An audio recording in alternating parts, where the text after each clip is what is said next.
1 Corinthians chapter 2, verse 3.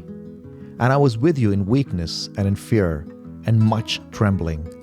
And my speech and my message were not in plausible words of wisdom, but in demonstration of the Spirit and of power, so that your faith might not rest in the wisdom of men, but in the power of God. In today's world, authenticity is worth its weight in gold. In a world full of fake hype and lying politicians, authenticity and simplicity is becoming more and more antique and vintage. Paul's words is something that we like to hear, but we would never want to hire. Weakness, fear, trembling, a message that does not get an applause.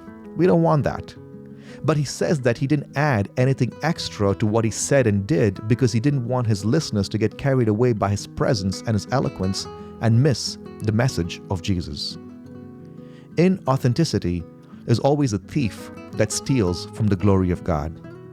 Inauthenticity tries to paint a bigger, better picture, and it does this because it tries to impress people.